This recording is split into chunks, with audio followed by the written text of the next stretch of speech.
चुनाव प्रचार के अंतिम दिन आप सबका स्वागत है। पूरे प्रचार में आपने देखा किस तरह से हमने एक पॉजिटिव नैरेटिव पर निर्भर किया और जो एक सरकार या एक राजनीतिक दल की जिम्मेदारी होती है, दायित्व होता है कि उसकी भूमिका समाज में क्या रहनी चाहिए, उस दायित्व का पूरा ध्यान रखा गया। आज ज्यादा समय नहीं बचा, मैं श्री राहुल गांधी से आग्रह करूंगा कि वो प्रेस वार्ता प्रारंभ करें।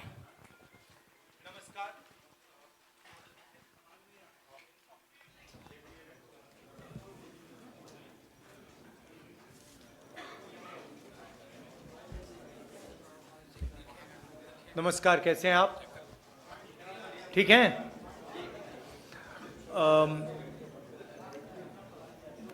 जैसे मैंने मुंबई में प्रेस कॉन्फ्रेंस किया, वैसे ही हम यहाँ प्रेस कॉन्फ्रेंस कर रहे हैं। विचारधारा की लड़ाई है। एक तरफ इंडिया गठबंधन, कांग्रेस पार्टी जो संविधान की रक्षा कर रही है और गरीबों की सरकार, किसानों की, मजदूरों की, पिछड़ों की, दलितों, आदिवासियों की सरकार चलाना चाहते हैं, और दूसरी तरफ वो शक्तियां जो संविधान को, अंबेडकर जी के संविधान को क्रश करना चाहती हैं, ख़त्म करना चाहती हैं, फाड़कर फेंकना चाहती हैं। और ये उनके सीनियर नेताओं ने कहा है, ये सिर्फ मैं नहीं कह रहा हूँ, बीजेपी के सीनियर नेताओं ने, आरएसएस के सीनियर नेताओं ने कहा है कि वो कॉन्स्टिट्यूशन को रद्द करना चाहते हैं, बदलना चाहते हैं। दो तीन चीजें हमारे लिए क्रिटिकल हैं। लोकसभा में मैंने कहा कि कांग्रेस पार्टी और इंडिया गठबंधन जाति जनगणना करवाएगी। हम ये पता लगाना चाहते हैं कि इस देश में पिछड़े वर्ग के कितने लोग हैं, दलित कितने हैं, आदिवासी कितने हैं और उनकी भागीदारी कितनी है, कौन सी संस्थाओं में उनका पार्टिसिपेशन है, कॉरपोरेट इंडिया में क्या पार्टिसिपेशन है, जुडिशरी में क्या पार्टिसिपेशन है। तो मैंने स्वयं लोकसभा में कहा कि जाति जनगणना को हम करेंगे, और वहीं मैंने कहा कि जो 50% का आर्टिफिशियल बैरियर लगा रखा है, जहां 50% पर रिजर्वेशन को रोक रखा है, इस बैरियर को, इस दीवार को कांग्रेस पार्टी और इंडिया गठबंधन तोड़ के परे कर देगी। प्रधानमंत्री झूठ बोलते हैं और कहते हैं कि मैं रिजर्वेशन के खिलाफ हूं। मैं रिजर्वेशन के खिलाफ नहीं हूं, मैं रिजर्वेशन को 50% से ज्यादा बढ़ाना चाहता हूं।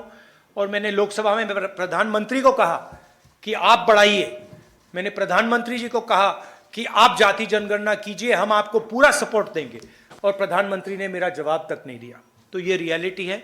झारखंड में हमारी स्ट्रैटेजी है, फाउंडेशन उसका, यहां भी हम जाति जनगणना करेंगे और यहां भी हम रिजर्वेशन को बढ़ाएंगे, इंक्रीज करेंगे। एसटी के रिजर्वेशन को 26% से 28%, एससी रिजर्वेशन 10% से 12%, ओबीसी रिजर्वेशन 14% से 27%। हम ये कोशिश कर रहे हैं। बीजेपी के लोग इसको रोकते हैं, इसको रोक रहे हैं, इसको आगे नहीं जाने दे रहे हैं। हमारा जो मेन प्रोग्राम है, और मैं हर भाषण में कह रहा हूं कि नरेंद्र मोदी जी देश का धन, जमीन, जल, जंगल 3-4 बड़े अरबपतियों को देते हैं। अदानी जी को धारा भी देने की कोशिश कर रहे हैं, 1 लाख करोड़ रुपए की जमीन है। झारखंड में अरबपतियों को माइन, जमीन, जल, जंगल देते हैं। हम गरीबों की सरकार चलाना चाहते हैं, हम अरबपतियों की सरकार नहीं चलाएंगे। फाउंडेशन हमारा हर महिला को बैंक अकाउंट में हर महीने 2,500 रुपए झारखंड की अगली सरकार देगी। ये हमारा फाउंडेशन है।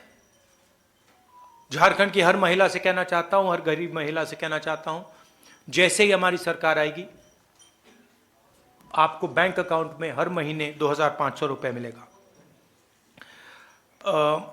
फूड सिक्योरिटी, बहुत बड़ा मुद्दा है। 7 किलो हर महीने हर व्यक्ति को हमारी सरकार देगी और गैस सिलेंडर के जो दाम नरेंद्र मोदी की सरकार ने बढ़ा रखे हैं उसको हम 450 रुपए का कर देंगे। स्वास्थ्य योजना, राजस्थान में हमने एक ऐतिहासिक स्वास्थ्य योजना लागू की थी। 25 लाख रुपए तक का वहां पे हेल्थ इंश्योरेंस था और बहुत सारे लोगों को फायदा हुआ।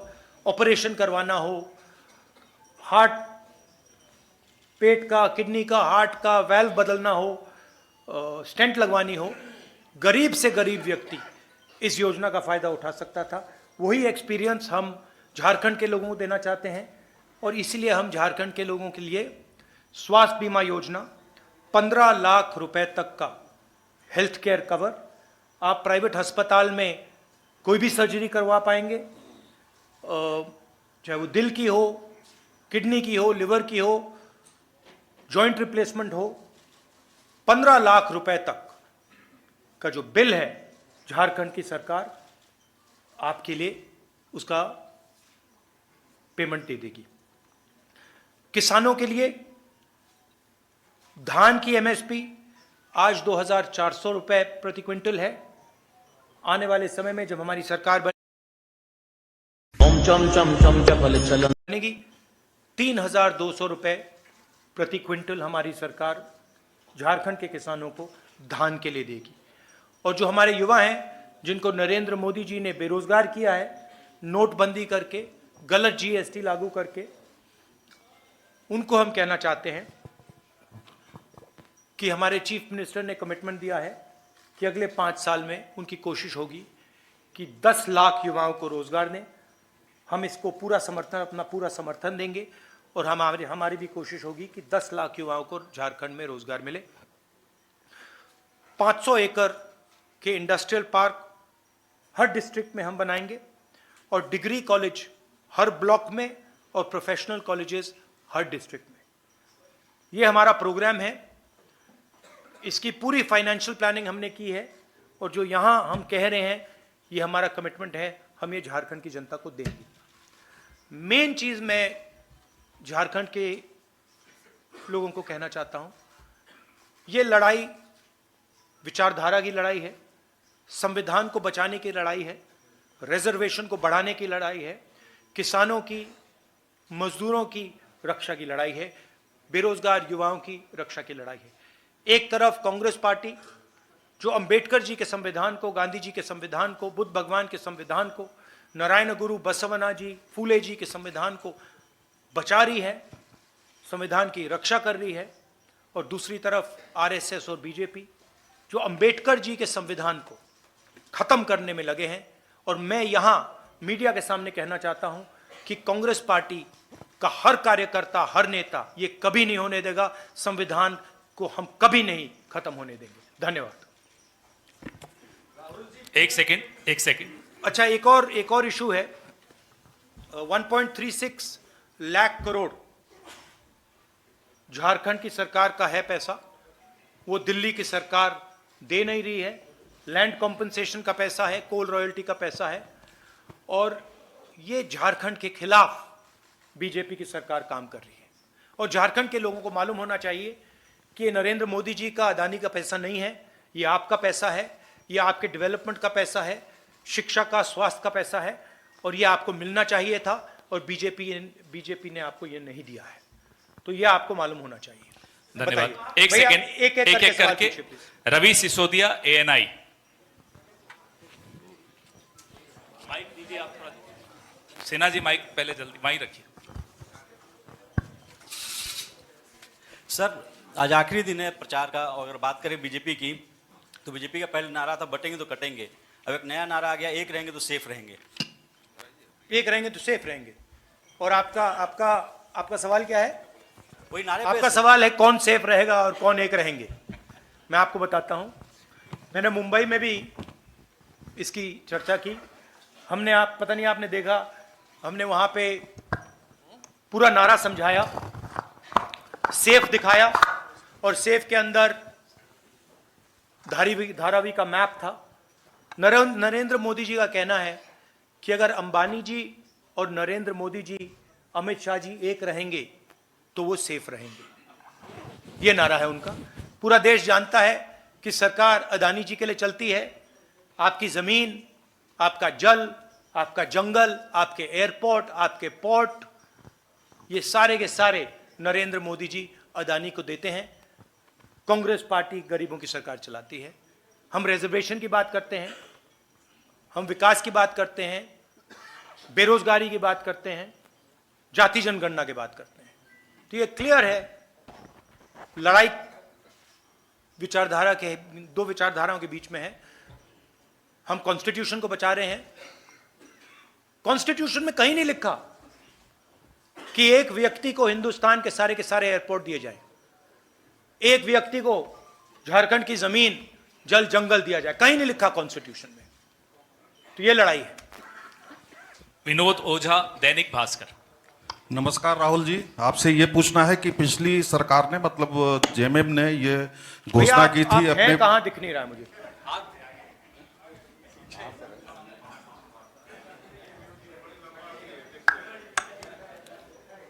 ये सबसे लंबे।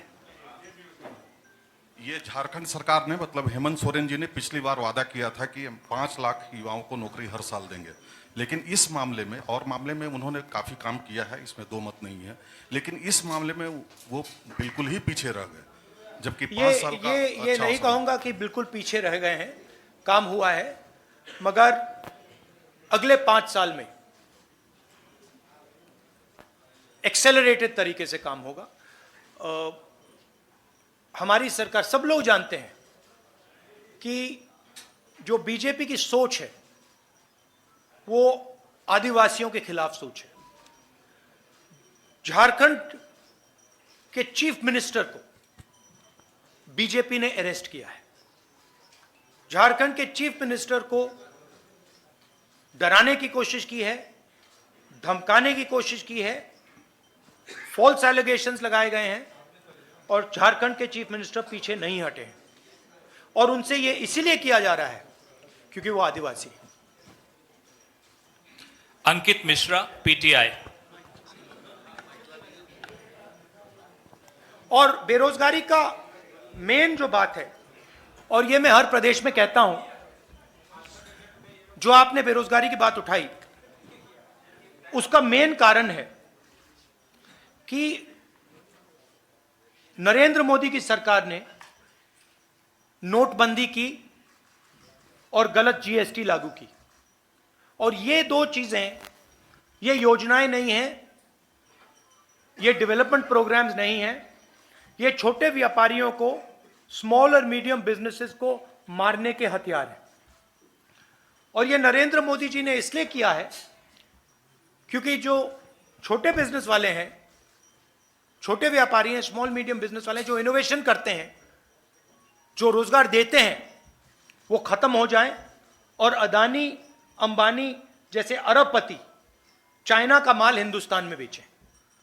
तो ये नेशनल लेवल में इशू है और झारखंड की सरकार काम कर रही है, मगर माहौल बीजेपी के लोगों ने और पूरा स्ट्रक्चर बीजेपी के लोगों ने तोड़ रखा है।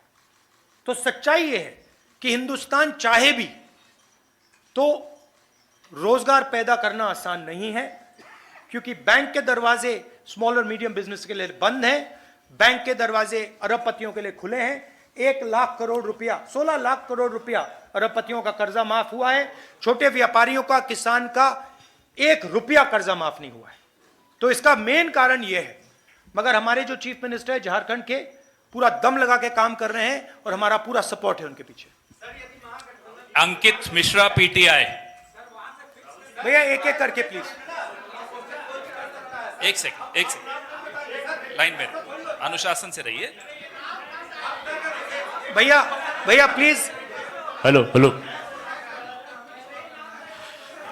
राहुल जी, मेरे छोटे छोटे 2 सवाल हैं। नहीं, एक सवाल जी। अच्छा, एक सवाल है, ये जो देखिए, हमारी कोशिश होगी कि ज्यादा से ज्यादा लोगों को सवाल मिले, मगर एक इशू है, सुनिए एक इशू है, एक सवाल पूछिए और संक्षेप में पूछिए please.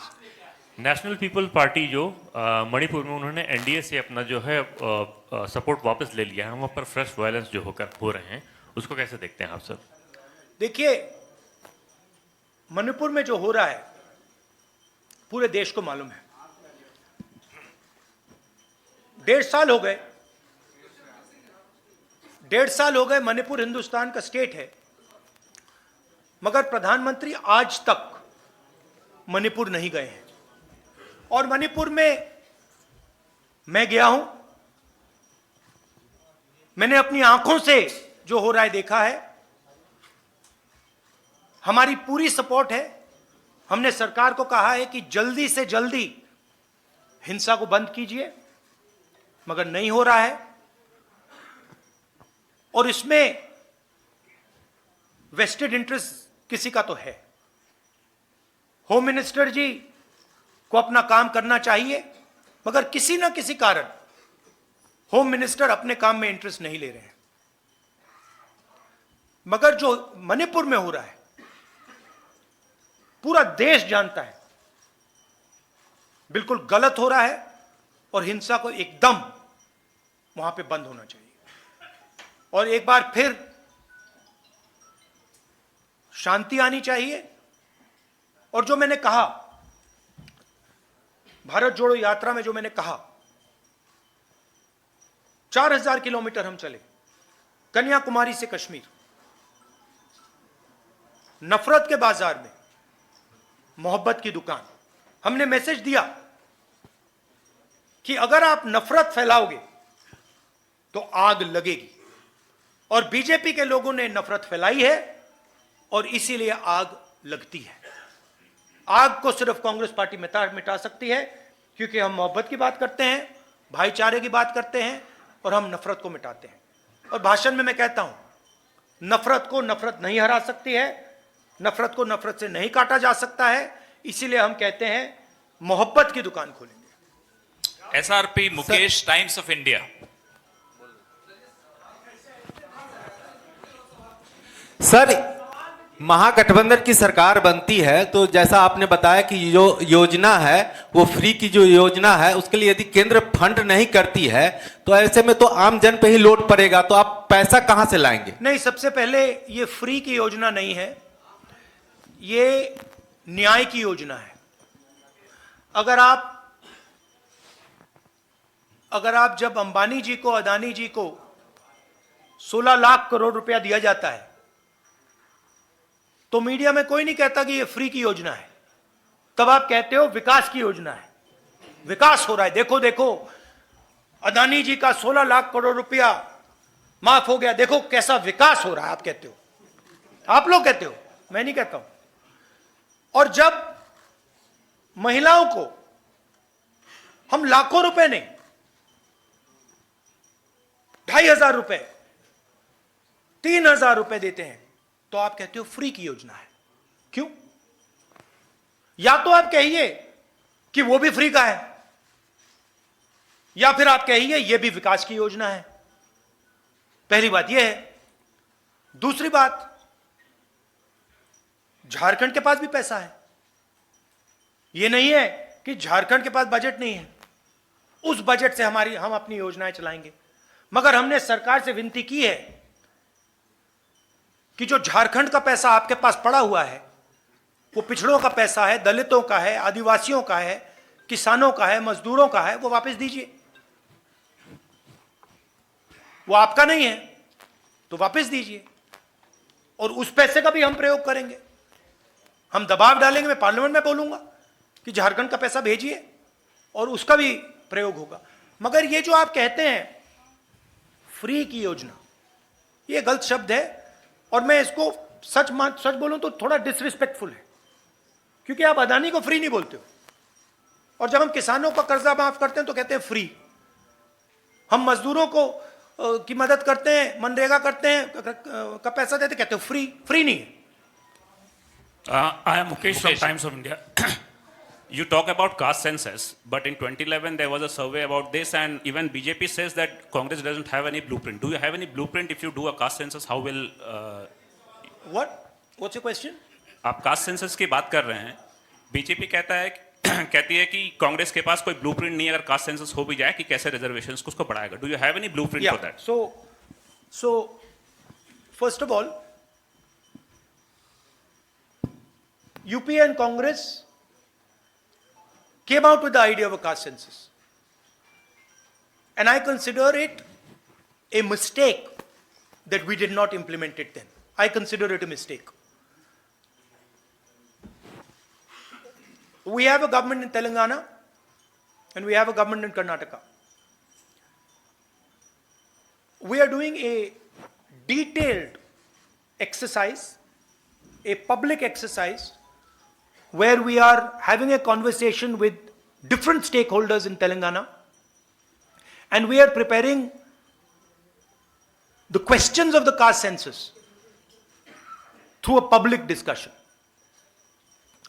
We have a very clear vision for the caste census, and I guarantee you that when we implement the caste census, which we will do, as I have committed in the Lok Sabha, and we will do in Jharkhand, it will be a huge step in the transformation and the development of this country.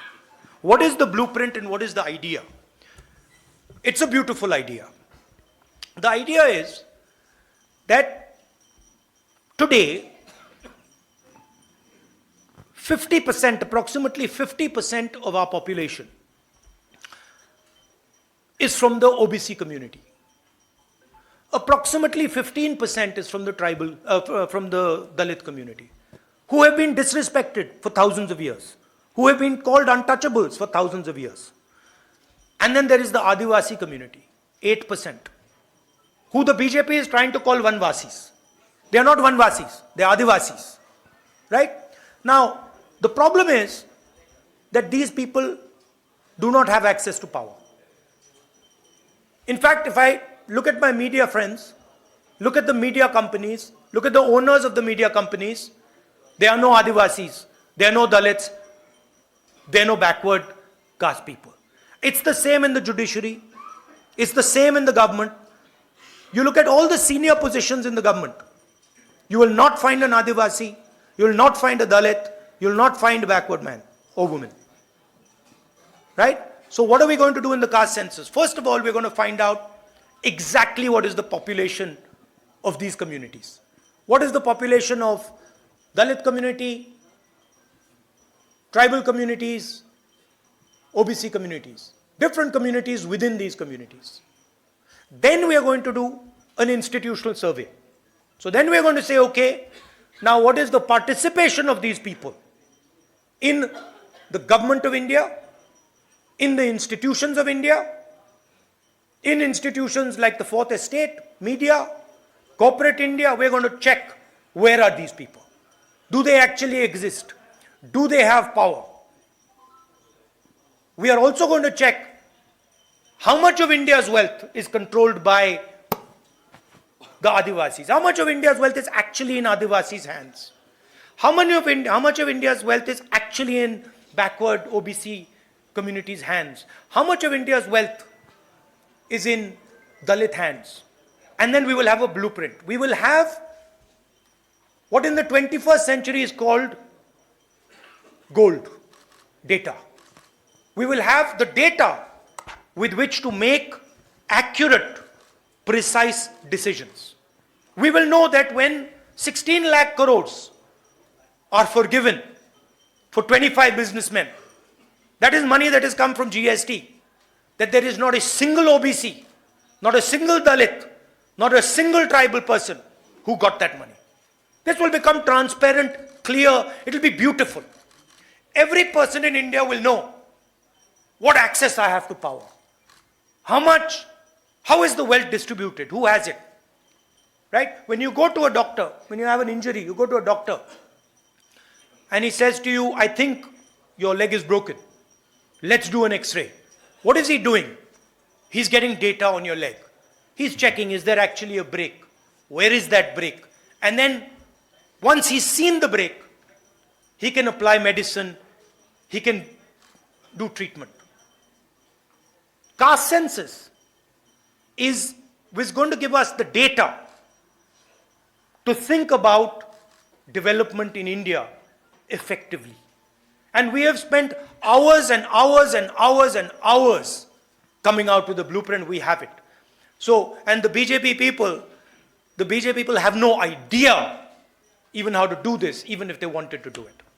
Rahul ji, मैं संजय नीतीश हूँ India Ranjan, TV follow से। up. Rahul ji, Sanjay Ranjan. Sorry main बात हिंदी में, क्योंकि मैंने अंग्रेजी में सवाल अंग्रेजी में पूछा था, तो मैंने अंग्रेजी में बोल दिया, हिंदी में भी बोलना है। नहीं चलेगा, बोलना है। देखा ना आपने वो थोड़ी मतलब मीडिया वाली बदमाशी शुरू कर दी। एनडीटीवी क्यों? एनडीटीवी हाँ वही था, एनडीटीवी है। पकड़ लिया देगा? नहीं, एनडीटीवी नहीं चाहता कि मैं हिंदी में बोलूं। जाति जनगणना की बात अंग्रेजी में बोलिए। नहीं, देखिए, इन्होंने हमसे पूछा कि जाति जनगणना का ब्लूप्रिंट क्या है, तो मैं बताना चाहता हूं। देखिए, तेलंगाना में और कर्नाटक में हमारी सरकार है, और वहां पे हम जाति जनगणना के कॉन्सेप्ट को डेवलप कर रहे हैं। तेलंगाना में हम जनता के साथ डिस्कशन करके जो हमारे कास्ट सेंसस में सवाल जाएंगे, वो सवाल हम डेवलप कर रहे हैं, और बहुत बेहतरीन सजेशंस आ रहे हैं, जनता से आ रहे हैं, और हम लाखों लोग से डिस्कशन कर रहे हैं। जाति जनगणना का आइडिया मैं आपको बताना चाहता हूं, झारखंड के युवाओं को बताना चाहता हूं। देखिए, हिंदुस्तान में कम से कम 50% पिछड़े वर्ग के लोग हैं। कोई जानता नहीं कितने हैं, और जो पिछड़े वर्ग के युवा हैं, मैं आपसे बात कर रहा हूं, आपकी आबादी कोई जानता नहीं है, आपकी भागीदारी भी कोई जानता नहीं है। दलित 15% है, आपकी आबादी लोग जानते हैं, मगर आपकी भागीदारी कोई नहीं जानता। आपका पार्टिसिपेशन कितना है, पावर स्ट्रक्चर में आप कितने लोग हो, कोई नहीं जानता। आदिवासी 8%, बीजेपी आपको वनवासी कहती है, इंसल्ट है, अपमान है आपका। आप 8% आपकी आबादी, भागीदारी कोई नहीं जानता। मगर जब मैं मीडिया के मित्रों को देखता हूं, कॉर्पोरेट इंडिया को देखता हूं, जुडिशरी को देखता हूं, प्राइवेट अस्पताल, प्राइवेट यूनिवर्सिटी, प्राइवेट कॉलेजेस, इनके मालिकों की लिस्ट देखता हूं, मुझे ना कोई आदिवासी दिखता है, ना कोई दलित दिखता है, ना कोई पिछड़े वर्ग का दिखता है। मीडिया के आप सबसे बड़े पत्रकारों की लिस्ट निकालिए, एंकर्स की लिस्ट निकालिए, वहां आपको आदिवासी नहीं मिलेगा, दलित नहीं मिलेगा, पिछड़े वर्ग का कोई नहीं मिलेगा। तो सवाल यह है कि 73% दलित आदिवासी पिछड़े लोग हैं, और इनका हिंदुस्तान के पावर स्ट्रक्चर में कितनी जगह है, कितना पार्टिसिपेशन है? इस सवाल का हम जवाब निकालना चाहते हैं।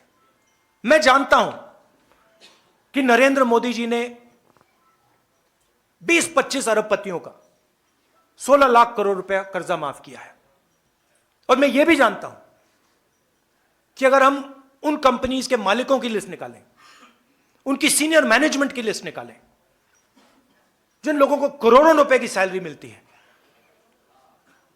उस लिस्ट में आपको एक दलित नहीं मिलेगा, एक आदिवासी नहीं मिलेगा, एक पिछड़ा वर्ग का व्यक्ति नहीं मिलेगा। मतलब हिंदुस्तान का उसमें रिप्रेजेंटेशन है ही नहीं। इसलिए हम जाति जनगणना की बात कर रहे हैं। इसलिए मैंने पार्लियामेंट हाउस में प्रधानमंत्री के सामने कहा कि देखिए, हम करेंगे, हम पता लगाना चाहते हैं कि 73% के पास कितनी भागीदारी है, कहां कहां हैं ये लोग। मनरेगा की लिस्ट में मिलते हैं,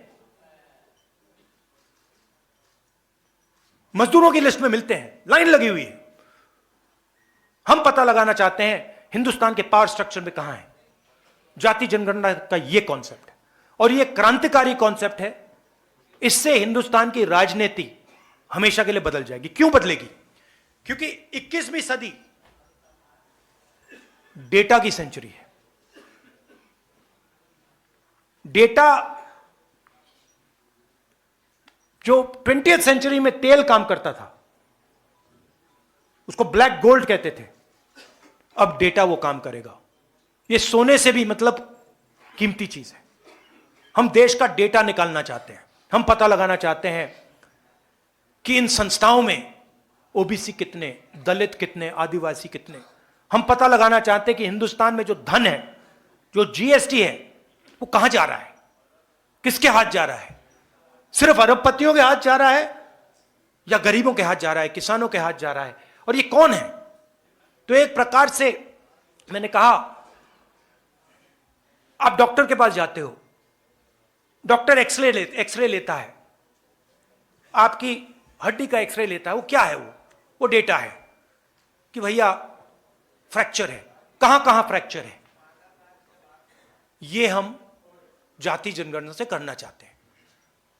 जाति जनगणना का कॉन्सेप्ट मैं आपको बताता हूं, और जो ओबीसी युवा हैं, दलित, आदिवासी युवा और गरीब जनरल कास्ट के युवा, ये आपके लिए जरूरी है। माइनॉरिटीज के युवा, ये आपके लिए जरूरी है, समझना जरूरी है।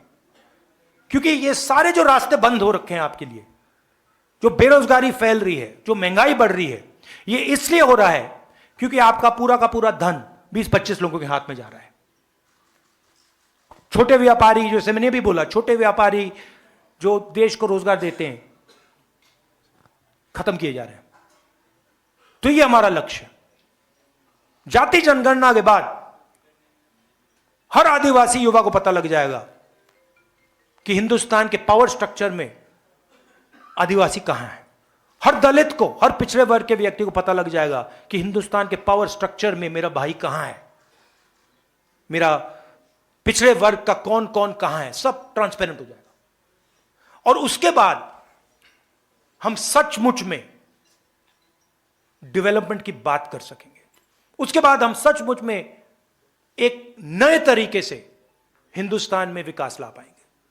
ये जो हमारा सिस्टम है, जो आज सिस्टम चल रहा है, जो नरेंद्र मोदी जी वाला है विकास का सिस्टम, जो मैंने आज आपको सेफ दिखाया, वो फेल हो गया, खत्म हो गया है। ये किसी काम का नहीं है। तो ये नेक्स्ट जनरेशन का जो डेवलपमेंट का पैराडाइम है, डेटा का पैराडाइम है, उसकी फाउंडेशन जाति जनगणना है।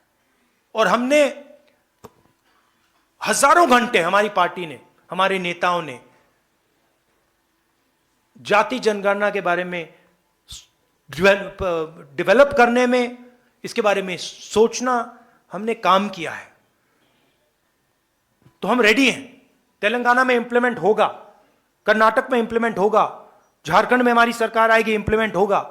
और फिर आप देखना, जो यहां पिछड़े वर्ग के युवा हैं, दलित, आदिवासी, गरीब, जनरल कास्ट, माइनॉरिटी, फिर आप देखना क्या होता है। सेलफोन का क्या फायदा है? आप सेलफोन चलाते हो, क्या फायदा है? डेटा मिलता है, पता लग जाता है क्या कहां है। वही हम जाति जनगणना के साथ करना चाहते हैं। राहुल जी, संजय पीएम रंजन, और अडानी follow के up। रिश्ते को लेकर आप लगातार सवाल उठाते रहे हैं। आज एक पोस्टर के जरिए भी मुंबई में आपने बातें रखी है, यहां भी आपने बातें रखी है। बीजेपी की प्रतिक्रिया इस पर आ गई है। बीजेपी ने कहा है कि अभी हाल ही में तेलंगाना में रेवंता रेड्डी की सरकार ने करोड़ों रुपए के निवेश करवाए अडानी से। इससे पहले तमाम दूसरे कांग्रेस शासित जो राज्य हैं वहां भी निवेश होते रहे। 1993 में चिमन भाई पटेल की सरकार के समय 10 रुपए स्क्वायर मीटर की दर से मुंद्रा पोर्ट के लिए जमीन दी गई। हाँ। तो जब खुद देखिए, आपके मुख्यमंत्री आपके शासित राज्यों में अडानी से आप सहयोग ले रहे हैं, तो फिर ये सवाल आप बार बार क्यों उठाते हैं? मैं बताता ये हूं, बीजेपी मैं पूछ बताता रही हूं, मैं बताता हूं। ये आपका अच्छा सवाल है। देखिए, एक चीज होती है ड्यू प्रोसेस, ठीक है। ड्यू प्रोसेस को फॉलो करना और ड्यू प्रोसेस को तोड़ना दो अलग चीजें हैं। मुंबई एयरपोर्ट जिसका था, उस पर सीबीआई की इंक्वायरी होती है, ईडी का प्रेशर लगता है, इनकम टैक्स डिपार्टमेंट आता है, उसको डराकर धमकाकर उससे एयरपोर्ट छीनकर अदानी को दिया जाता है। हिंदुस्तान के जो बाकी एयरपोर्ट्स हैं, दूसरे बिजनेसेस को कहा जाता है कि तुम टेंडर नहीं करोगे, उनको परे कर दिया जाता है। ये लोग आते हैं हमारे पास, हमें बताते हैं, एयरपोर्ट दे दिए, पोर्ट्स दे दिए, धारावी 1 लाख करोड़ रुपए की जमीन,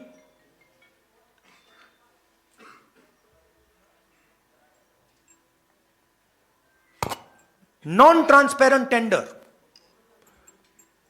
मैंग्रोव की जमीन जिससे पूरी मुंबई को नुकसान होगा, वो आप ले रहे हो, एक्वायर कर रहे हो। धारावी के लोगों से पूछा ही नहीं आपने, उनको धमका के डरा के निकाल रहे हो। ये ड्यू प्रोसेस नहीं है, ये चोरी है। हम ड्यू प्रोसेस के खिलाफ नहीं है, और हम ये भी एक्सेप्ट करते हैं कि हिंदुस्तान में बड़े बिजनेसेस हैं और उनकी जगह है, अदानी, अंबानी, टाटा, बिरला, इनकी जगह है, मगर हम ये नहीं एक्सेप्ट करेंगे कि सिर्फ इनकी जगह होगी। और हम ये बिल्कुल नहीं एक्सेप्ट करेंगे कि एक अरबपति को हिंदुस्तान का पूरा धन चोरी करके पकड़ाया जा रहा है। तो आप ड्यू प्रोसेस, ठीक है, जो ड्यू प्रोसेस है उसके हम खिलाफ नहीं है, मगर फेक प्रोसेस, धमकी, सीबीआई, ईडी, सरकार के एमएलएस को, अदानी जी कहते हैं, वो महाराष्ट्र में कहा जाता है कि राजनीतिक मीटिंग में जहां निर्णय लिया जा रहा था, महाराष्ट्र को गिराने का निर्णय लिया जा रहा था, उस मीटिंग में अमित शाह बैठे थे, उस मीटिंग में अदानी बैठा था। क्यों? अदानी जी महाराष्ट्र की सरकार को डिस्टर्ब क्यों कर रहे हैं? इसके खिलाफ है। लोगों ने एमएलए चुने हैं, आप करोड़ों रुपए देकर डेमोक्रेटिक प्रोसेस को तोड़ रहे हो। बीजेपी कर रही है, नरेंद्र मोदी कर रहा है, अमित शाह कर रहे हैं। एक है तो सेफ है का यही मतलब है, इसके खिलाफ है। अब अगर ड्यू प्रोसेस में अंबानी जी आए, अदानी जी आए, तो हम उसके खिलाफ नहीं, हम खिलाफ हो ही नहीं सकते, क्योंकि वो हिंदुस्तान का कानून है। मगर जब आप ड्यू प्रोसेस को तोड़ रहे हो, एक व्यक्ति को airport, port, storage, highway, defence industry सारा पकड़ा रहे हो, एक के बाद एक, एक के बाद एक, एक के बाद एक, इसके हम खिलाफ हैं, क्योंकि ये एंटी नेशनल काम है। धन्यवाद साथियों। राहुल जी, जवाब राहुल जी, चलेगा? एक सवाल ये है, जवाब अभी- चला? राहुल जी, अभी एक सेकंड, अभी राहुल जी को अब आगे भी जाना है।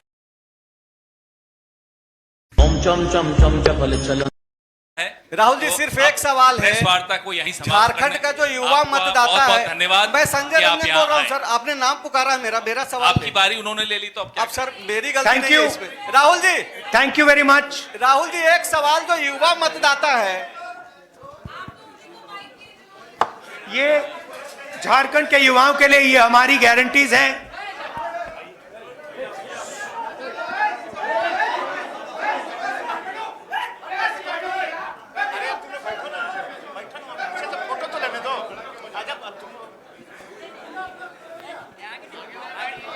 Thank you. आपको ये खबर कैसी लगी है उस पर अपनी राय कमेंट बॉक्स में जाकर जरूर दें। अभी तक हमारे चैनल को आपने सब्सक्राइब ना किया हो तो सब्सक्राइब बटन पर क्लिक करें, बेल आइकन को प्रेस करें, जिससे कि हमारी पढ़ने वाली प्रत्येक खबर का नया नोटिफिकेशन सबसे पहले आपको प्राप्त हो। आपसे निवेदन है कि अभी तक हमको ज्वाइन ना किया हो तो ज्वाइन बटन पर क्लिक करके ज्वाइन कर सकते हैं। हम फिर मिलेंगे एक नई खबर के साथ, तब तक आप हमको इजाज़त दीजिए। जय भारत, जय हिंद।